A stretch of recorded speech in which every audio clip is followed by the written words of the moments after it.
Ces dernières décennies, force est de constater que le vampire a connu de beaux jours, tant en littérature qu'au cinéma.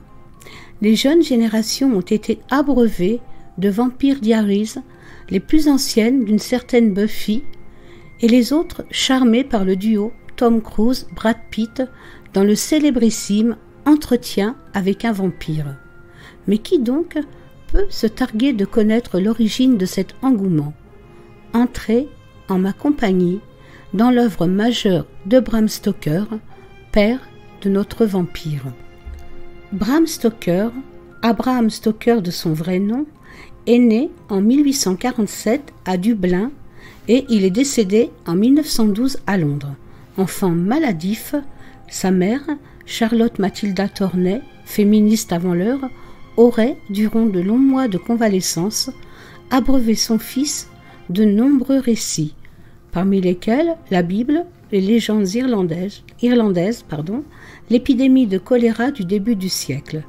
Nul doute que ces récits auraient fortement impacté l'esprit du jeune Stoker. Avant que d'être écrivain, Bram Stoker est docteur en sciences et mathématiques, un paramètre à ne pas négliger dans l'écriture de son Dracula, un ouvrage où la vulgarisation scientifique occupe une place prépondérante. Un autre fait, indubitablement, marque le jeune homme. Âgé de 20 ans, il assiste au Théâtre Royal de Dublin à une représentation d'Henry Irving. Irving est un acteur de théâtre anglais, connu aussi comme régisseur du Lyceum Theatre de Londres. Stoker est immédiatement fasciné par le charisme de l'acteur. On est en droit de supposer que ce dernier lui servira de modèle pour la figure du comte Dracula.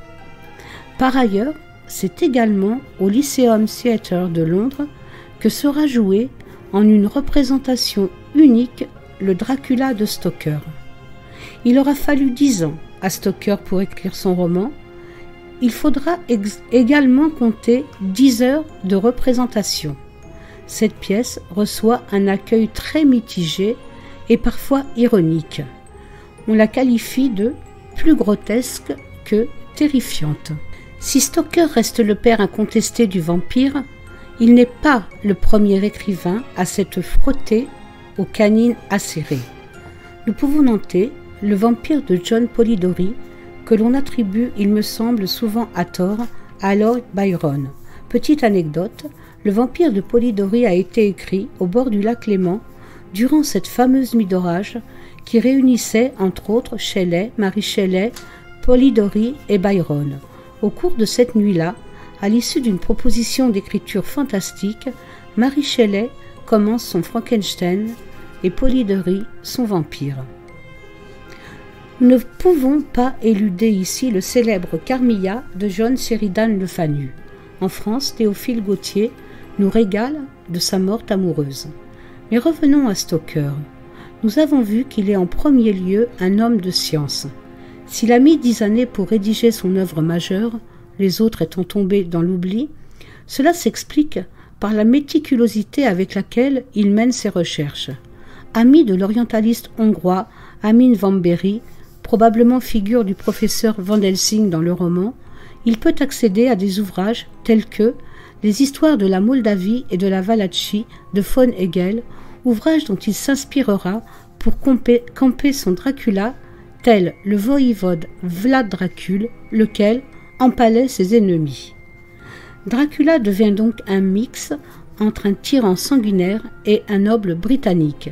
Cette façon d'allier l'exotisme barbare et le raffinement anglais est un tour de maître. Stoker a trouvé le dosage parfait pour son vampire. Mi-mort, mi-vivant, mi-monstre, mi-gentleman. Toujours méticuleux, précis, Stoker ne laisse rien au hasard. Il écume les bibliothèques, entre autres la bibliothèque Marsh de Dublin, où sont conservées ses fiches d'emprunt. Folklore, gastronomie, ethnologie, rien n'est oublié. Et c'est justement cette précision qui donne sa profondeur au roman. Stoker ne s'est jamais rendu en Transylvanie, et pourtant, à lire son Dracula, on y croit. D'ailleurs, le roman débute d'une façon on ne peut plus conventionnelle. Un noble étranger souhaite acquérir un domaine en Angleterre. Nous sommes en présence d'avoués et de transactions immobilières. Pas de quoi fantasmer. Cette position de départ, que j'appellerais la réalité réelle, constante tout au long de l'œuvre, est particulièrement déstabilisante et provoque la sensation de malaise souhaité. On utilise des outils modernes, tels la machine à écrire ou le phonographe. Pour moi, le Dracula de Stoker est le roman du clair-obscur. Un autre moyen, utilisé par l'auteur pour accentuer cette impression de fausse réalité, est la forme épistolaire, les journaux intimes, voire par moments l'incursion d'articles de journaux. Mais enfin, de quoi ça parle exactement cette histoire? Jeune clerc de notaire, Jonathan Harker, fiancé à Wilhelmina Murray, institutrice, est envoyé en Transylvanie afin de conclure la vente du domaine de Carfax à Londres à un noble étranger. Arrivé à Bistrit, Transylvanie, notre ami est conduit au col de Borgo, où une diligence conduite par un étrange cocher le mène au fameux château du comte Dracula.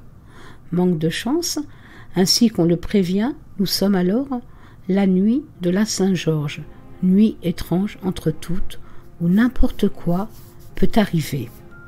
Accueilli au château par le maître des lieux en personne, notre clerc s'interroge sur l'absence de personnel. Il ne tardera pas à constater qu'il est prisonnier entre ses murs, dans une forteresse juchée sur le bord d'un immense précipice. C'est mal parti. Parvenant à s'échapper, il est recueilli en bien piteux état au sein d'un monastère. Entre-temps, le comte, voyageant en cercueil à bord d'un navire nommé le Déméter, parvient au petit port de Whitby, Angleterre. Notre aristocrate vampire ne tardera pas à dévoiler sa vraie nature. Sa première victime entre guillemets importante est la jeune Lucy Westenra, amie de Mina Murray et fiancée à Arthur Holmwood. Lucy, qui ne compte pas moins de 3 prétendants, dépérit de jour en jour. Arrive enfin le fameux professeur Van Helsing, antithèse de notre comte Dracula. La science au service de l'irrationnel.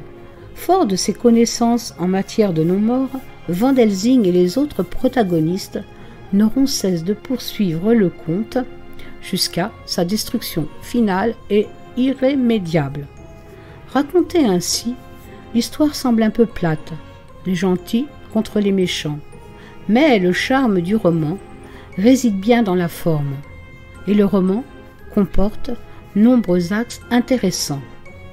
Notons par exemple que l'un des prétendants de Lucy Westenra est docteur dans un asile psychiatrique. Nous en sommes au balbutiement de l'ère psychanalytique. La figure de Renfield illustre parfaitement ce propos. Le roman interroge également sur la frontière entre la vie et la mort, qui est, comme on dit aujourd'hui, une vraie question aux sciences scientifiques du terme. Débrancher un proche en état de mort cérébrale est un vrai et douloureux sujet. Nous ne savons pas avec certitude où s'arrête vraiment la vie. Par ailleurs, j'ai écouté récemment sur France Culture, dans La science CQFD, Vieillissement, la science se déride. Une scientifique dont je ne peux vous rapporter le nom parce que je l'ai écoutée mais j'ai peur de l'écorcher et j'ai beaucoup de respect pour les scientifiques. Donc je ne voudrais pas écorcher le nom de cette dame. Donc cette scientifique disait: au niveau scientifique, nous travaillons sur l'approche du sang jeune qui peut améliorer la santé et ralentir le vieillissement. Bien évidemment, elle ajoute qu'il faut faire attention quand on utilise ces approches. Alors, elle déclare plus précisément: nous sommes intéressés par des protéines qui se trouvent dans le sang. Alors, elle parle de la protéine GDF11, si j'ai bien retenu, qui stimule l'autophagie. L'autophagie étant le nettoyage des cellules au niveau du cerveau. De ce que je comprends, mais je ne suis pas scientifique, cela provoquerait une sorte de reset au niveau du cerveau. Pour en terminer, d'un point de vue sociologique, le Dracula de Stoker met en scène une aristocratie décadente, une déjà vieille Europe qui souffre de son arrogance et de son immobilisme. Quelle est, m'objecteriez-vous, ma légitimité, pour parler vampire? C'est tout simple, je suis auteur de plusieurs ouvrages romans, romans graphiques et scénarios BD que je vais rapidement vous présenter. Mon premier roman s'intitule L'invité de Dracula, l'invité et Il est paru chez De Noël aux éditions Lune d'encre sous la direction de Gilles Dumais et Alain Grousset, critique dans Lire, disait « Françoise Sylvie Poly explore avec talent les racines historiques d'où est né le mythe de ce personnage. » Il ajoutait « Bravo ». Je le dis parce que ça fait toujours plaisir. Alors en ce qui concerne l'invité de Dracula, pourquoi l'invité et Parce que le roman de Bram Stoker est quelquefois précédé d'une petite nouvelle qui s'intitule L'invité et cette petite nouvelle aurait été à l'origine en fait du roman complet. Dans L'invité de Dracula, je me suis attachée donc à retracer l'historique du voïvode Vlad Tepes. Nous allons ensuite parler de 3 bandes dessinées, 3 BD ayant pour thème le vampire. Alors les 2 premières s'attachent particulièrement au conte Dracula. Donc en fait, nous avons le premier qui s'appelle Dracula, le prince valaque Vlad Tepes, qui donc est considéré comme un bien bel hommage à la littérature gothique fantastique. Le deuxième ouvrage s'intitule Dracula, le mythe, et qui est donc considéré comme une plongée virtuelle des plus savoureuses. La troisième BD, intitulée Elisabeth Bathory, s'intéresse au mythe de la comtesse sanglante.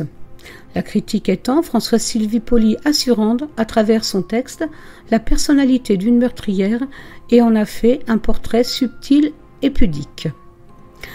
Un dernier ouvrage, donc consacré au thème du vampirisme, qui est paru, lui, chez Hors Collection. Donc, c'est À la recherche de Dracula, carnet de voyage de Jonathan Harker. Je vous cite donc la critique associée à ce roman graphique. Rares sont les personnes qui reprennent avec autant de brio les meilleurs éléments de ce qu'a écrit une autre personne. L'œuvre littéraire et graphique qui nous est proposée ici est à mon avis absolument unique dans le domaine du fantastique. Alors dans ce roman graphique, en fait, je me suis attelée à combler les zones d'ombre qu'il y avait dans le roman Dracula de Stoker. Donc voilà pour mes écrits concernant le vampirisme. L'ensemble de ces ouvrages est disponible en librairie. Cependant, je crois que À la recherche de Dracula n'est plus vendu. Les stocks sont épuisés. Et on ne trouve plus non plus L'invité de Dracula, ce qui nous fait que ce n'est pas l'ensemble de ces ouvrages, mais uniquement les bandes dessinées que vous retrouverez aux éditions Paquet, suisse, mais bien sûr vendues en France. Un grand merci à vous pour m'avoir accompagné tout au long de ce voyage entre Eros et Thanatos. Si ma vidéo vous a plu, écoutez, je vous remercie beaucoup de laisser un petit like, de partager et puis de laisser un petit commentaire. Alors pour les personnes qui me laissent des commentaires sur mes autres réseaux sociaux, ce serait bien qu'elles me les laissent plutôt sur YouTube parce que cela permet à des personnes qui ne me connaissent pas personnellement, pardon de la redondance, de pouvoir découvrir l'ensemble de mon travail. Par ailleurs, je tiens à préciser, parce que cette semaine, une personne pensait que l'abonnement à une vidéo YouTube était payante. Eh bien écoutez, si cette personne m'écoute et puis les autres qui en doutent encore, je peux vous affirmer que tout abonnement à n'importe quelle chaîne YouTube est entièrement gratuit.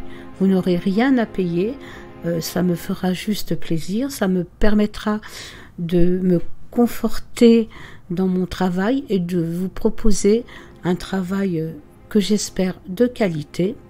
Sur ce, écoutez, je vous embrasse. Si je n'ai pas fait d'autres vidéos jusque-là, très belle fête de fin d'année.